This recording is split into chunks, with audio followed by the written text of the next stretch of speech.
but I'll show you how exactly the AWS console looks like. So if you go for the AWS, then let me log in my one AWS console.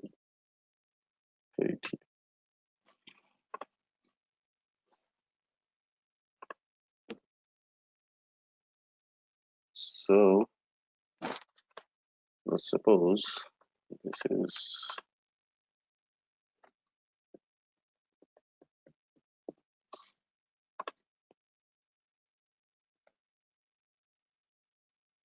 right. So this is the AWS management console. Here you can see there are different services. These are the services. If you click over here, you can see these services that you can use in AWS. The compute services, EC2, that is Elastic Cloud Compute, and the Lightsail, the Lambda, the Batch, Elastic Beanstalk. And if you want to go for the storage, there is S3 and EFS. That is your one of the best storage. S3 Glacier you can use, and for the database you can use the DynamoDB. And if you are a CS guy, I think most of you just know about this RDS and DynamoDB. Then if you want to go for the security and identity compliances, there you can have the IAM, that is the identity and access management. By using this identity and access management, you can have a feasibility to give access, whether you if you have a team of 10 people, each people will not get the same privilege. So by segregate those privileges, we use the IAM services over here. And you will get your username that you set for, you will get over here. So here if you click, you will get these details: my account, my organization, my service quotas, my billing dashboard, and other orders and the invoices. So you can have a whole gathering, you can say, the information over here for the AWS account. Then if we talk about the one of the most important thing, that is your uh, this one. So these are the regions. So when you go for the AWS, the first thing that any of the trainer, me or anyone, they will explain you about the regions and the availability zones. So the regions are basically a geographical locations with a collection of the availability zones that map to the physical data centers in the region.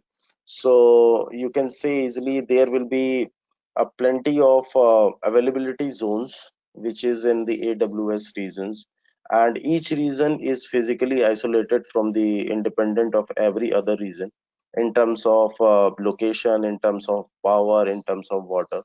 So if you talk about the availability zones, every region is having a availability zone. There can be two, three availability zones.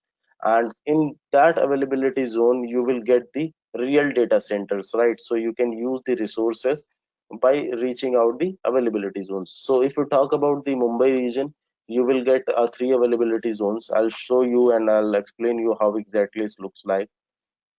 So I think for the practicals, let's do some practicals. So today what I'm going to do is I'm going to launch an EC2 instance, and I'll show you um, how you can upgrade the Windows 2016 server over the EC2 instance, and how you can easily create a web page over the EC2 instance, right? So for launching an EC2, EC2 is basically a Elastic Cloud Compute. And when I'm talking about the instance means in AWS, it is called the servers, right? So EC2 is basically our servers where your root volume is attached. Where root volume means the volume where your operating system is going to be installed. So let's have a practical session over here. I'm not going too much in the deep sheet of the theory part because it's a quite bit long things that you need to take care of. So let's go ahead and simply see how exactly AWS works. So when we launch the EC2 instance, we need to click over here as a launch instance. Are you guys able to see this? The launching of EC2 instance. If someone can reply me, then I can go ahead and do the things. Okay. This is the first and the foremost thing that you need to take care of. Here you can see there is an option for free tier only. So as you are a fresher and you are applying these things for the learning and everything, so you need to click on free tier only. Before that, I can show you easily few things. So these are the servers, those are present in AWS right now. So as you all know, if we go for the installing the servers in the real time or the on premises, it will take around 2-3 hours to install the server and do the application installation over there. But in AWS, you can do these things in 5 minutes. I'll show you how we can. You can easily put the servers over EC2. So if you will go and click this free tier only, and today what we are going to install is, that is Microsoft Web Server 2016, right? So you need to click over here. Then these are some of the things that is going to be explained in the broader way, and this guys, this is going to take a long time. So for the reference, I'm going to explain you. So the family is general purpose, the EC2 instance family is general purpose. The type is T2.micro. So this is the instance type, general purpose instance type, and here you can see is a free tier eligible, means yeah, you can use it for free. Otherwise, if you are going for the large and the other things, you need to pay for extra thing. Then the virtual CPUs, the number of virtual CPUs is one. Here you can see the difference. This is the GIB and this is the GB, right? So the basic difference between this GIB and GB is, as you are a computer science guy, you know that in 1 GB there is 1024 MBs, right? But in the GIB, if you go for, then 1 GIB means 1000 MBs, right? So this is the basic difference, and it can be asked in your you can say if you go for the interview, then this question must be asked from you, that what is the exact numbers which is going to be in GIB and the GB. So let's leave these things a default, and let's move ahead and see. Then this will be the one of the things that you need to don't need to worry about. The let's leave these by default. These are the number of instances. You can change the number of instances over here, and this will be the by default network.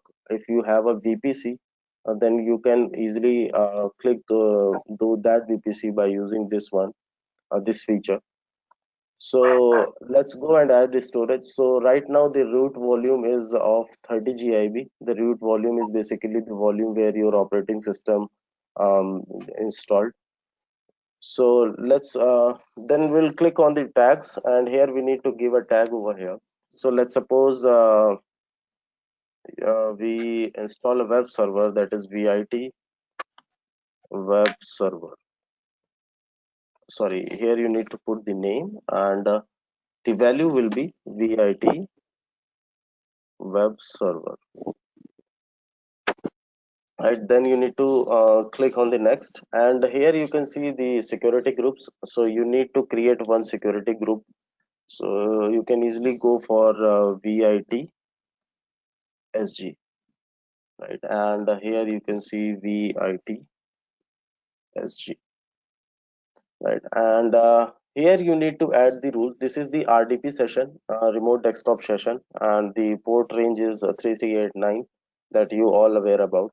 So what we will do, we will add two of the things over here, that is the STTP and STTPS. So as you can see, the port number is 80, and for STTPS this is 443. For accessing it from anywhere, we need to make some changes in the resources. So I'll show you why exactly I did this. When you upload the web page over this instance, you can easily copy the your public IP address, and you can see the changes and your you in your browser. I'll show you how exactly it works.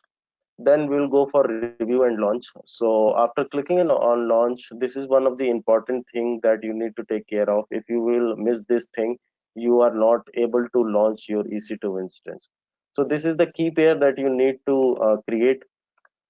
Let's suppose the key pair name is VIT key pair, right? And you need to download it. Once you download it, you can see over here, this is a .pem file. So this is a key for reaching out to your EC2 instance. So let's launch this EC2 instance. So when you click on the launch, you will get this one, right?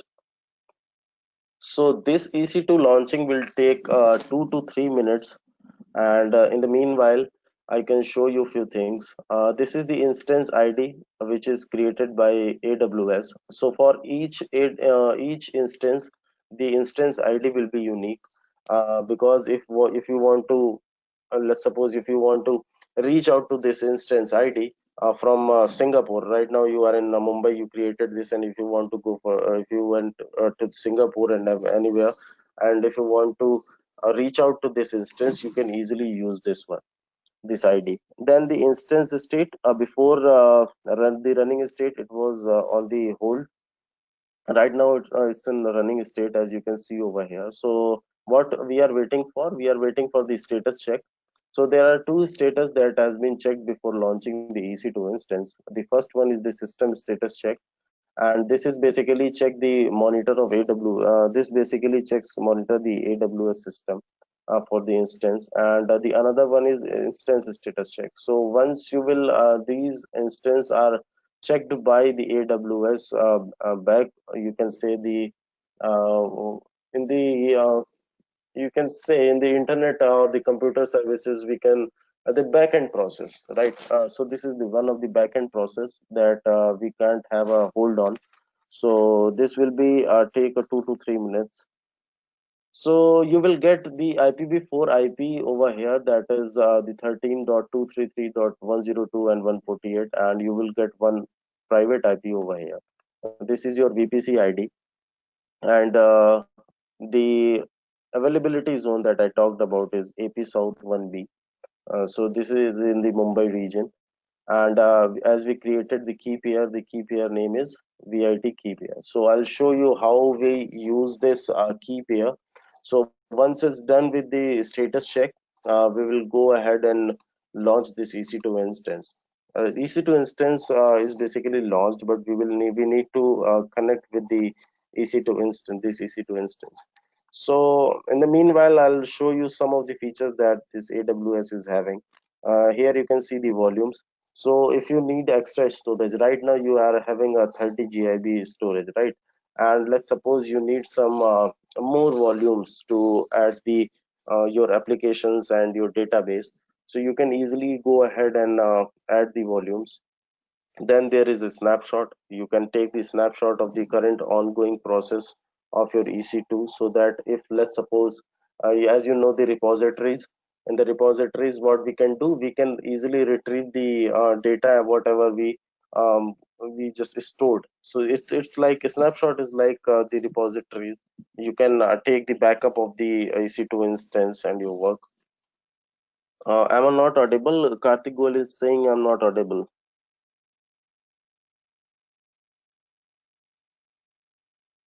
Can someone ping me back that I'm audible or not? Yes, audible. So let's see over here. We had status check, 2 by 2 checks, and then what we will do, we will click on this connect button. So once you click on the connect button, here you have two options: the get password and download remote desktop file. So first of all, what we will do for these connecting this session, we need to have the password. So we'll click on the get password. Then we'll have to choose the file. Once you choose the file, you will have this key pair over here. You need to open it, and you need to decrypt the password. So once you decrypt the password, you will get another password. So what you need to do, you need to click on the clipboard, so your password will be copied. Now you need to download the desktop file. So once you download the desktop file, you need to click over here. And right now I'm using two monitors, so I'm dragging down these pop-ups. all you need to do is you need to click on the connect. Once you click on the connect, you will get the another page, and where you need to put the password. So this will be the password which you need to use over here, right? And click on OK. So after that, you will get this another pop-up, so you don't need to worry about these things. You need to click on yes. So once you click on yes, it will take a few seconds for the web server to launch. So here you can see we have a Windows 2016 web server over here on our AWS.